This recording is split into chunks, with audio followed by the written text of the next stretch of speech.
Hello. Well, welcome everyone. What a beautiful day in the neighborhood. It's a little gray, but I see some blue, so this is all fantastic. Uh, the birds alone are telling me that spring is on its way, so I am grateful. I'm grateful for each of you being here today. Thank you. My intention is that you will have fresh, up-to-date information about what kinds of renovations are going to net you the best result. And I was just thinking to myself as we were getting ready for today that it's interesting because right now the real estate market is like trying to play pin the tail on the donkey, but the donkey is moving.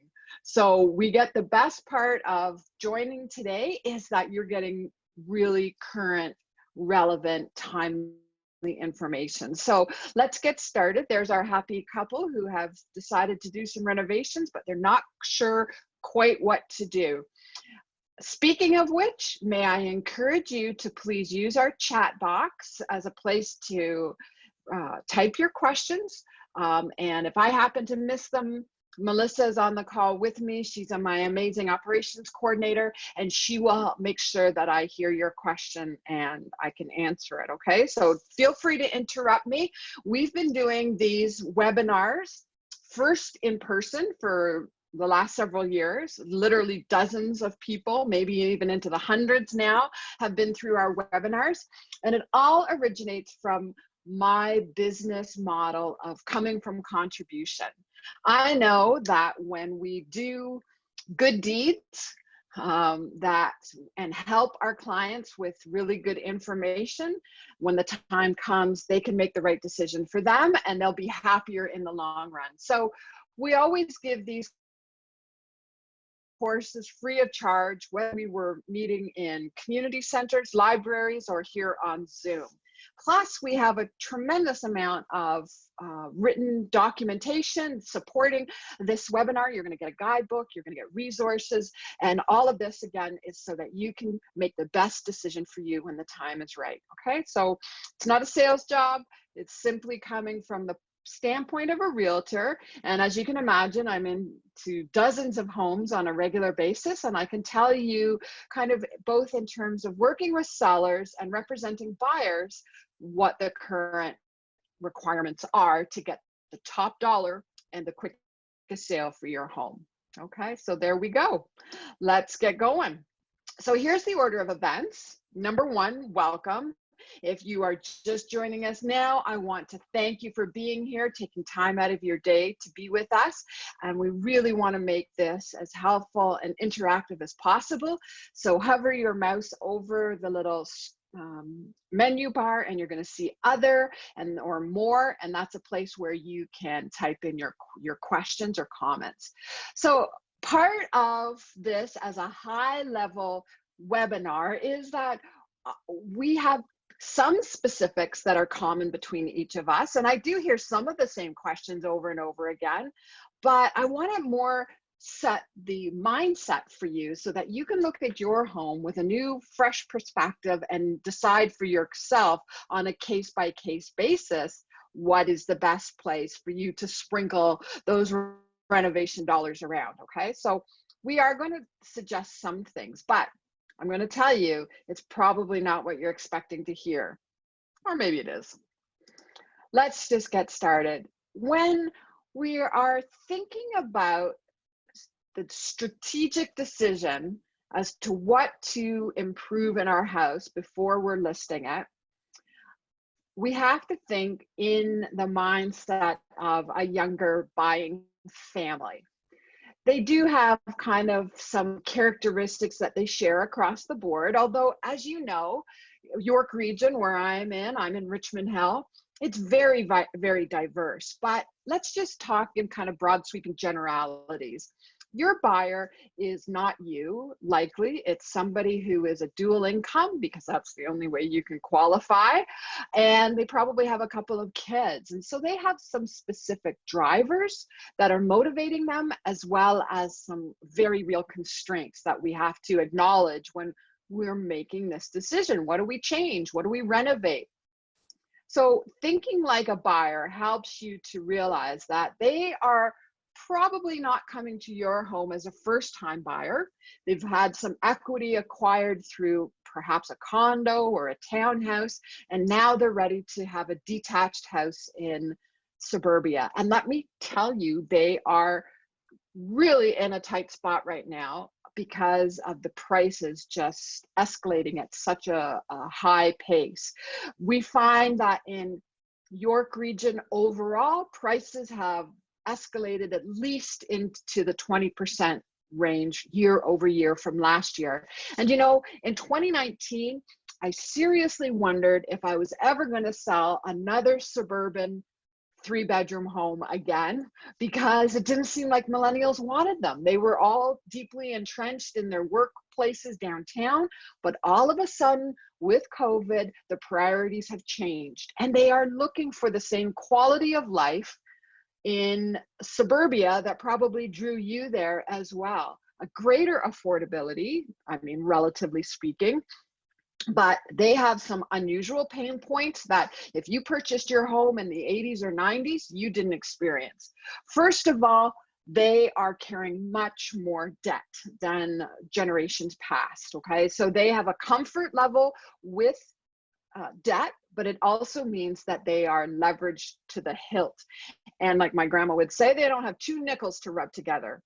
So we really want to be sensitive about doing renovations that might bump the price of your house out of range for them, okay? The other thing that they don't have much of is time. And I'm also going to add expertise. Now, Melissa, who is a wonderful, resourceful, amazing operations coordinator, she is the exception. But in general, millennials are not that handy. Unless they have been specifically taught by somebody or they have that as an interest or a hobby, they really don't know how to do things and they don't have the time to learn. One thing that my children have taught me is that they would much rather have their money traded for experiences, and that also including time, than stuff. So they will hire out very simple home maintenance jobs if they need to. So again, we've got to be very careful about what we offer them in terms of your property's readiness. Okay, so they have a definition of the good life that is switching, that is, as the word of 2021 is pivoting. They are pivoting their priorities and they want to have a backyard and good schools and parkland, and everybody wants a golden retriever. So your home provides them for the perfect setting for that. But as I said, they have some constraints, mostly about debt.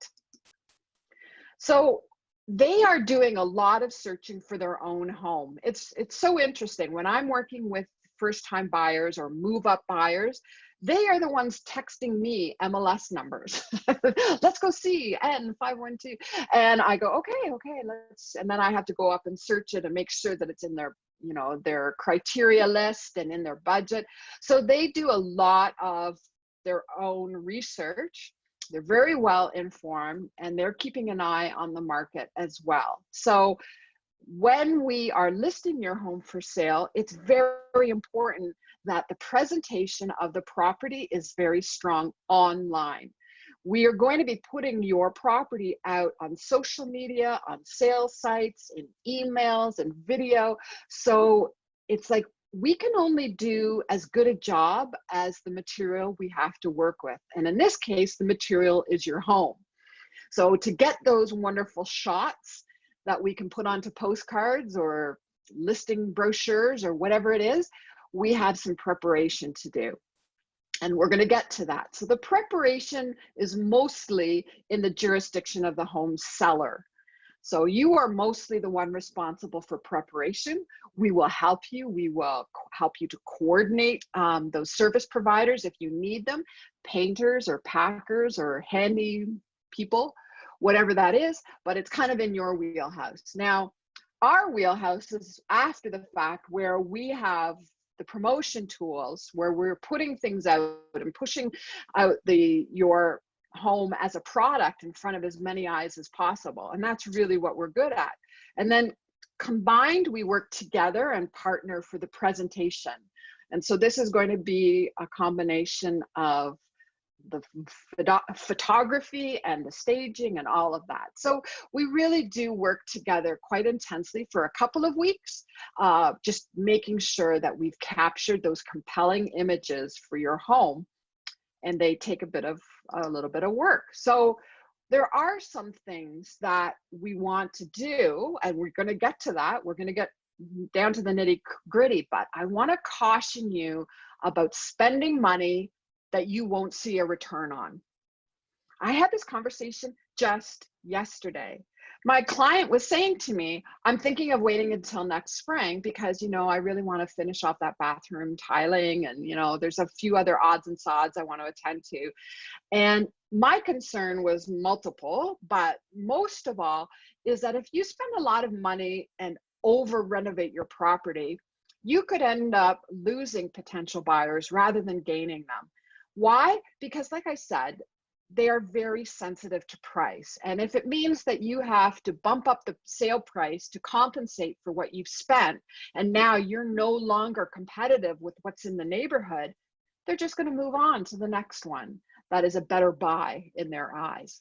The other thing is, and I'm sure you've seen this in your neighborhood, we see the sold sign, and the day after the new people take possession, there's a dumpster on the front driveway, and they're pulling everything out because they didn't like the style. So the more you do past a certain point, the more you stand a chance of turning people off because they just don't like the style of what you've done. So it used to be, like I said, in 2019, that there was really a sense that your home was in a beauty contest. But hey, it's 2021, and we are in a strong seller's market. And my experience has been lately, the buyers would rather do it themselves. They want it in their style, their taste. And there are some things that I'm going to suggest because we want to make sure, first of all, like I said, it's all about your property relative to the competition. We want to make sure that your home has broad appeal in the marketplace, and we want to make sure that some basics are taken care of, because if they ever do find two nickels to rub together, there are things they would prefer to spend it on and things that they would rather not have to spend it on. And mostly they want to do their own cosmetic improvements, like I said. So let's make sure that the other things, the kind of unsexy behind the scene items, are taken care of so that there are no red flags when it comes time to purchasing your home. We're going to get into details, I promise. Specifically, I want to offer you some basics. Now, none of this is rocket science. I say this all the time, but we've pulled it all together based on our experience, based on our research of the things that you can be doing that are either free or low cost that are going to net you the best return. And some of these are self-evident, but I really just have to say it. And that is to do a deep cleaning. And this is something you can do closer to the time when you're actually getting ready to list, but it's also something you can be working on in dribs and drabs in the months preceding. So I'm talking about the kind of deep cleaning of a professional cleaning service, not the way I do it, usually where it's just kind of, spit and a polish. This is time to get down and get dirty, clean out the cupboards, organize the pantry, clean the appliances, because people do actually look, okay? So this is more than just the regular. It's also things like we want to double check that the windows, the window frames, the screens, the light fixtures, the ceiling fans, all of that. Because I'm not saying that anybody's going to come through your house and kind of make a checklist, but I am going to say that they are creating in their mind's eye an impression of your home that is going to reflect in the value that they see in it. So I want to take the example of like a used car. Now, if I was selling my 2018 Pacifica minivan, I would go and get it detailed. I would get it cleaned out. Like the cup holders have coffee in them, and I think I still have some pine needles from when we got a Christmas tree, and likely some Labrador Retriever dog hair, though I'm not sure how it gets there. So all of that would really be kind of something you'd want to do to sell the car, because if you tried to sell it the way it looks now, people would say, wow, I wonder if she's been doing her regularly scheduled maintenance. I bet not. So we really want to clear that out of their heads, that this is a well-maintained, even if it's not a super splashy, renovated, brand new home, at least we can say that it's clean and well-maintained. Hugely important. And don't forget the outside too. We often recommend that people in the spring especially have their windows cleaned. You'd be so amazed how much brighter and lighter the interior spaces are with clean windows. Okay, so there's a little bit of a checklist, a bit of a honey-do list. Sorry, but like I tell my teenagers, there's no free money. So in order to get the highest dollar, there is a little bit of work involved, but it's something you can, attend to piecemeal. So now the next thing we want to recommend you do, and I see this rule broken all the time, but regardless, we're talking best practices, and that would be to depersonalize. We want to take down the family photos and the college certificates, the bowling trophies, the macaroni art from your grandkids, all of that. We want to take that all away. Take down your hunting trophies, your religious icons, anything that is super personal to you, for a couple of reasons. Number one, we want to make sure that the whole environment is very neutral so that buyers can see themselves in your space, and also that they can see the kind of unchanging features that they're essentially buying. So obviously, I don't need to walk into your bathroom or see it online, which is more likely, see it, and say, oh, you use Pearl shampoo too. We want it kind of denuded of human existence, like a show home. That's the ideal. Now, obviously, after the pictures are done, you can bring out the box of Cheerios and the bananas and the Post-it notes on the fridge and all that temporarily. But we want to keep it as depersonalized as possible, also not to offend anyone.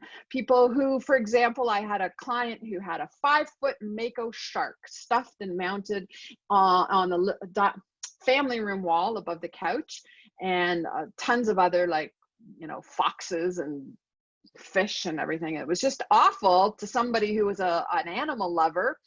So we asked him to put those away, and he couldn't fathom why that would be a problem. So we want to make sure that nothing personal and identifying is online as well. So again, you have to pack it up to move, so you might as well do it before listing so that you get the best bang for the buck. Makes sense, right? Especially family photos. It feels very intrusive to visit a home where there are still family photos up. And it feels like we're trespassing, and I know that we kind of are. Don't get me wrong, it is kind of disruptive to your enjoyment of the home, but for the temporary duration that your home will be listed, it's very much worth it. Okay, yes, you knew this was coming, right? Yes, the big D, decluttering. Now, by and large, this is by and far and by, whatever that saying is, this is the most important thing you can do that is going to result in a higher sale price. This is so important. We have an entire separate webinar on it, so we invite you to come back and join us for this, and we give you some specific strategies about handling the clutter. Now, this is, again, something you're going to benefit by right now to start on, because you're going to enjoy your space so much more. But nothing helps your home feel and look bigger than decluttering. And even homes that seem like they've been decluttered, often it's like a round two. We need to go back in and we do the initial decluttering, and then we have to kind of go back and edit again as we get closer to market. So these are the kinds of things that we're talking about. Now, the first picture of the kitchen there, the same basic items are there, with the exception of the island. They've taken the island out because we want to allow people to be able to come into the space without having to kind of shimmy sideways. Even the pot hanger over the stove has been edited heavily. We've taken things out of the cabinets that are colorful so that we just see bright and sparkly things. And we want to clear off all of the surface space as much as possible. Now, if you know me and you've been to one of our webinars before, then you know that my pet peeve is still in existence here, and that is the dishcloth on the handle of the stove. It immediately draws your eye to it, and I don't think there's any, you know, compelling reason to have that. So I would be pulling that as well. Now, in the second living room, dining room kind of picture, they've done a lot more than just declutter. They have started by taking off all the pictures from the wall and replacing it with a mirror, which is a great trick for lightening and brightening. But they've also swapped out the dining set to make something that's a little bit more complementary to the kitchen, adjacent to it, and they've taken up the area rug. I'm going to suggest that in about 70% of the time, we pull up the area carpets because they tend to break up your eye line, and they end up chopping a big space into a bunch of small spaces visually. So we don't always do it, but a lot of time, if we have a bold patterned carpet, we roll it up and store it for the duration because people want to see the hardwood floors. They're not buying your carpet, as lovely as it is. And if we do bring in a carpet, it's usually a very, very neutral beigey taupe or light gray or something like that. We really don't want the visual dominance of the clutter of that room. Okay, so you can see the difference it makes. And that's a general guideline that we're always going to be working towards a decluttered, depersonalized space as much as possible. Now, here's another thing that you can be working on ahead of time. And at first blush, you might not think, well, how does this actually earn me money? Well, this is a little bit different. It's not going to necessarily earn you money to replace things that are broken that you know about. But the best part of doing repairs ahead of time is that it won't cost you money. Let me explain what I mean. When we have an offer on your home, it's likely going to be conditional upon a home inspection if your home is like a certain age. So buyers hire a home inspector to come in, and they look at everything from the attic to the basement, the electrical panel, and basically the home inspector is being paid to find the deficits in the property. When we have that report back from the home inspector, a buyer's agent may try to negotiate a lower sale price. Even though we've agreed on a price, this is after that whole conversation has happened. Now they're coming back and they're looking for a clawback to repair anything that they feel, you know, is untoward. Now, I'm going to tell you, I am very good at resisting that pressure, but there are some times when there's a health or safety issue that we just cannot avoid. I've had agents who have told me, well, you know, the pool liner, it's going to need replacing in a couple of years. You know, we think we would like $1,500 off the price of that. I'm like, no, we're not paying you for something that's going to be a problem in 3 years.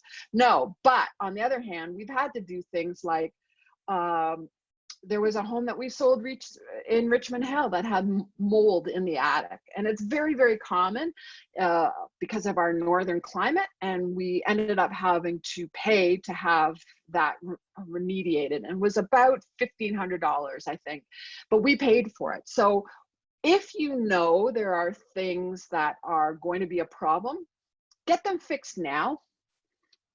Because it's going to save you when it comes time to that negotiation about the building inspection report. So we don't want your home upon a visits by buyers to be deemed a fixer-upper, because immediately, as soon as it falls into that category, they're going to try to give you a lowball offer, or they're going to walk away entirely. They're going to say, no, this place is too much work, too much money, too much time. Remember, they don't know how to do anything, so they're going to have to hire it all out. So you might not even get an offer on your home if it seems to be too much work. So I'm going to suggest that this doesn't really fall into the category of renovation, because a renovation would be a change like to increase value. This is really about taking care of maintenance that has been deferred, things you should have been taking care of up until now, but you just haven't had the time or wherewithal to deal with it. Well, now I'm suggesting you have a direct financial incentive to fix the things you know need to be fixed. Now, that's not to say that the home inspector won't find things that you didn't know about, and we can deal with those as they come. But if you do know, we can deal with it, because even in today's, I'm not supposed to use this word, in this very, very hot seller's market, there is still a number of properties that don't sell the first time they're listed. They're terminated and relisted, sometimes for a lower price. So just because you're on, you're on the MLS, you're on the market, doesn't mean you're in the market. So we want to make sure that buyers are getting a good sense of value for your home and not relegating it to the category of fixer-upper. Make sense? This is a great time if you have any questions or comments. Okay, please type them into our chat box. I'm happy to answer them for you. Just want to make sure that you know that's always available to you. Okay, so my joke about this category of renovation, the repairs category, is that if it leaks, squeaks, or drips, and that would be in your house, not your spouse, then please get those fixed ahead of time. Okay, so here's a list of things you can consider. Just go room by room and make yourself a list, a priority list, and make sure that you're dealing with the big ticket items whenever possible. So we're making the distinction between repairs and upgrades. And I can tell you that even if your house is not some sparkly granite masterpiece, if the basics have been taken care of, there is a young family who wants to purchase it. So if we can say to them that it is solid in terms of the HVAC or the windows, the roof, and there's nothing there that they have to spend except for cosmetic improvements, then that's a very, very saleable property. Okay, so this is not free and it's not cheap, but it is the most transformative way that you could spend your renovation dollars, and that's paint. Now, I've been in my home, I was shocked to realize I've been in my home here in Richmond Hill coming up 8 years. And you know what? We need to paint. It's time. The corners are getting banged up. We just need a freshening up. And if I was selling my house today, I 100% would paint it through all neutral. If you have been one of these people who likes to use strong colors in your decorating, I'm not saying that that's impossible to work with, but we may have to kind of prioritize some repainting in certain places. Here are my guidelines for repainting your home. We really do want neutral, boring builder's beige. I'm sorry to say. My statement has been, this is not the time to express your colorful personality. Perhaps one exception is your front door. I really do like a front door that has a bit of pop, a bit of welcoming to it. But in terms of your interior spaces, we're really heading towards those neutral light grays, light beiges, or the combination between the two, the greige, however you say that. And whenever possible, we're going to paint out trim, ceilings, doors, just in the white, okay? So I know that in Canadiana, painting out wood, anything is kind of verboten, but I'm telling you, even kitchen cabinets now can be painted white, or they have a new product, which is just like what they wrap automobiles with, with the promotional wraps on vans or cars. They're like a heat shrunk. You can do that to cabinets now too, and it's about half the price of having them painted. So these are all options for transforming your home to bring it up to kind of current market standards. Yes, so we do get asked what to do about the wallpaper, and wallpaper is now fashionable, for lack of a better word, but it's not being used the way it was in the 80s and 90s. It's not an entire room. Sometimes we have a feature wall or whatever. So again, it's about neutralizing the environment so that your potential buyer could move their own furniture in and not have to worry about painting out strong color choices. If you have to prioritize, spend your money on the main floor. Because you think of it from their perspective, if you had, let's just say you had an emerald green bedroom upstairs, it's only one room, it's a weekend, it's a gallon of paint, it's no big deal. But if you had an emerald green living room, dining room, or a hallway, like that seems like a much bigger deal. I guess it is, but it could be the reason why they end up swiping left on your property and moving to something that's a little more neutral. It's also going to help just lighten and brighten and clean it up and neutralize it. I think there's that new painted house smell that can be appealing. So we do have an entire next step to our presentation. It is going to be including all the very specifics that we cover. Like, we're going to get into what to do, for example, about carpet on the stairs. If you've got an older home with broadloom on the stairs, that is one of the most tricky design questions to answer, because you can see that the main floor and the bedrooms, they're just big boxes. And those can be done relatively simply, but where we get into some specific customization is on the stairs. So that's going to be one that we deal with, and just looking at the budget that you can put towards this. I've had clients in the past who have spent a whole bunch of money on the master bedroom washroom, and I just think, oh my goodness, I wish you had sprinkled that around. So we are going to get into some very specific budget recommendations, and that will be something that we will deal with next time. So today's purpose was to set the mindset, give you some general guidelines, and introduce you to what we'll cover next week, including our offer for a room-by-room evaluation. If you have a room that you'd like to show me and you've got questions about, if it's a kitchen or a bathroom, you're even wondering what to do about your particular staircase, whatever that is, send me a photo, or we can Zoom time, or if you're comfortable with it, I can come by masked and stand my distance and give you that room-by-room consultation. So we are going to send you this link for this presentation so that you can review it at your leisure.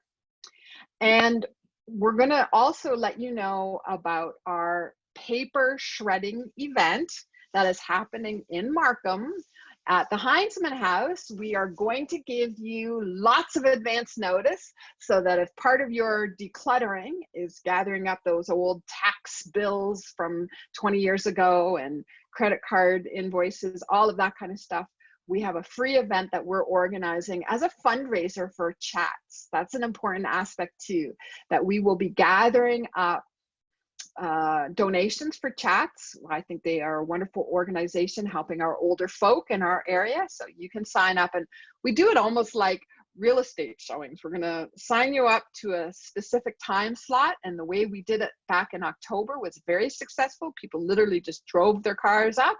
The guys from the shredding company came, emptied out the trunk, took their stuff. You could actually watch it being shredded. It was so cool. And we had some refreshments, and then on your way we go. Okay, so let you know about that coming up. And also want to just say that part of our ongoing services for you, again, no cost or obligation, is to offer you up-to-date property evaluation. I referenced at the beginning that the market is really going bonkers as a strong seller's market. There simply is not enough houses for sale to meet buyer demand. And of course, the law of economics is the supply versus demand. The prices are escalating in their appreciation. We don't know what the future holds. We don't know what next year holds, but I can tell you right now, we're seeing properties sell in multiple offers, over asking, very much reminiscent to that time in 2017, except for this time, we know the government won't interfere because The real estate sector and its corollary industries of finance and construction are the only ones that are holding their own in COVID. So the government, we know, won't be messing with it. So even though we don't anticipate any kind of course correction for the foreseeable future, it's very dependent upon what the interest rates are doing. So if you have not found out what your house is worth in the last 18 months, I would really suggest you ask us and we'll send you the report. Okay. No, did I skip something? Nope, that's it. Okay, so we are all over social media. You are welcome to find out about our resources through our webpage, our various Instagram, Facebook, and LinkedIn postings. Please let us know what you need, and we're really happy to talk shop anytime. My favorite topic. Now, what happens? One of our participants today asked about the rental contract with a furnace and air conditioner. Okay, so this is going to be case specific to your particular buyer. There have been cases where the buyer takes on the lease and they just take it over, and we transfer that to them, or they transfer it through Reliance or Enbridge or whoever is holding that lease. There have been other times when the buyer has refused to take that on and the homeowner ends up having to buy it out. And in one particular case, it was about $11,000. It was, by the time the fees and the penalties and the actual price of the contract was calculated, it ended up being a pretty significant financial hit. And it was a little bit unexpected. So if you are one of the people who has a leased heating and air conditioning system, number one, find out from your leaseholder what your obligations are to that contract, what it would take to buy it out, how it could be transferred. Just have all of those question marks filled in so that your buyer can be informed of their options. Now, that's not to say that it's a done deal that you're going to have to buy it out, but you have to find out what it's going to cost you and anticipate that. I see listings on the MLS all the time that state that the furnace and the air conditioning is rented, or the hot water tank is rented, or whatever. There is some acceptance of it, but it just depends on your individual buyer, because you've got to recognize that they'd much rather spend the money on a mortgage and buy a bigger house than spend $200 or $300 a month on a furnace, which they just assume to be included, right? So again, thinking like they thought, just let's figure out ahead of time what the plan will be. Any other questions? We have finished in record speed today. Normally we go up as far as an hour if we have the questions or people want to chime in. I hope that we have whetted your appetite for part 2 and that you'll plan to come back. In the meantime, we'll be sending you a reminder. We'll send you our workbook, and if you would like to have a property evaluation updated, please just let us know. Okay, so thank you so much. Yes, and top of the morning to you, top of the afternoon to you. I think Melissa and I were talking about smoothie. So we go from green tea to green smoothies to a green salad and then green beer, because it's all about balance, right? Okay, so if there's anything else I can do for you, please don't hesitate to reach out, like I said, and we'll look forward to seeing you. Yeah, go. Okay, everybody off to go get your shredding together, and then you can come out and join us at our shredding event on the 17th of April. Okay, thanks again. Appreciate you all.